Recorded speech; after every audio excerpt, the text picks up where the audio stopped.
So here we'll begin. It's called spinning the silk wheel. And what you want to do, we're going to start with one arm, is you want to just have it go around in a circle. You want to imagine that the movement is coming from the shoulder, and then the elbow and the hand will follow. And you want to imagine that you're spinning a silk wheel with the back of your hands. Your body will move slightly. As you go forward, it will join you. And as you come back, your body will also move back. You want to keep your feet planted firmly on the ground. Feel your connection with the ground.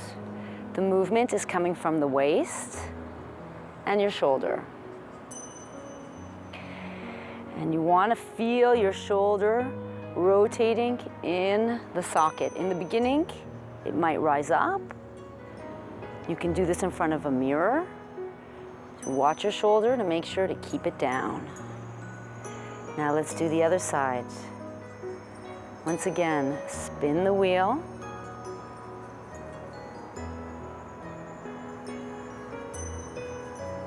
Lead with the shoulder. And then just let the hand follow. It's not the hand that's doing the movement.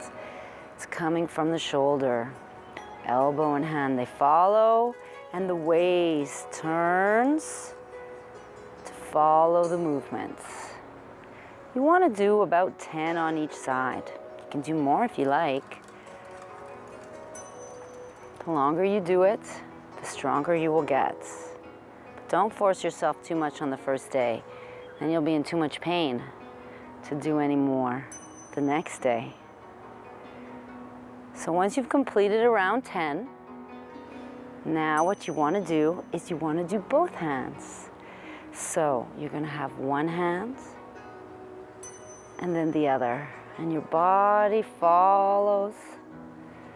The movement comes from the shoulders. Just remember, in the beginning, it doesn't matter how you do it. The important thing is that you're doing it, and you will get better at it as your body gets used to it. Perhaps you've never moved this way before. Be gentle on yourself. It's okay.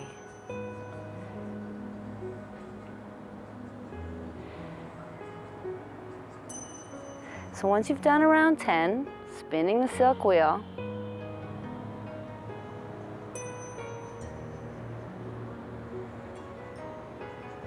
you can stop. Now we will do the silk wheel the other direction. So this time you're going to raise your hand up in front and open. And then you're going to feel the rotation in your shoulder as it comes through.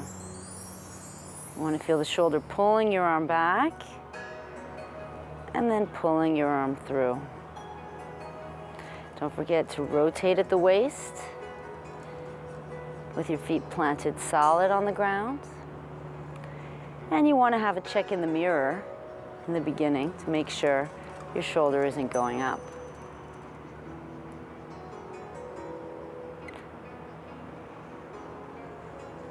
Feel the shoulder pull back, rotate, and come forward. Very gentle movements. They won't hurt you. Just want to make sure to keep your shoulder down because that could create tension. And you want to do about 10 in the beginning. You can build up once you feel stronger. I'm not counting right now because I can't count and talk. So I'm just going to guess. Okay, now let's do the other side. So the hand comes up and opens, rotates, and comes forward. You will find that you have one shoulder that is better than the other. When I was doing the other arm, I was feeling a little bit of a click. And this one, I don't have it. You always want to try to avoid the click and move your shoulder into a position where it doesn't do that, if you can. It will get better as you build up strength.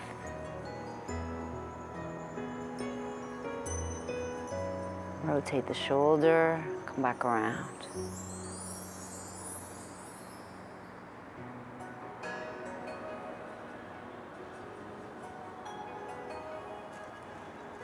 Imagine you're turning the silk wheel around in a circle with the back of your hands.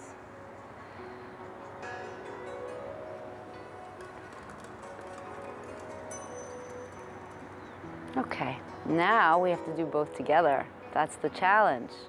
So start with one, and then the other. This might be hard in the beginning if you're not used to these movements, and it takes a while for the muscles to get used to them and go in the way that you'd like them to. Do it in front of a mirror at first. You don't need to be watching the video all the time. Once you understand how to do it, you can just refer back to it if you need a check-in.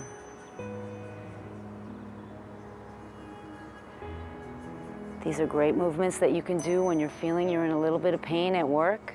Get up and take 5 minutes to relax your shoulders, to get the shoulders moving in their sockets.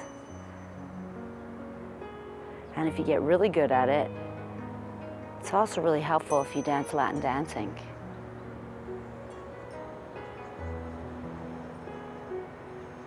But that's for another day.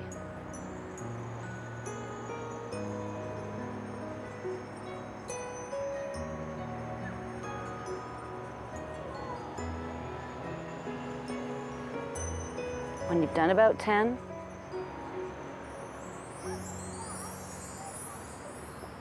you can stop.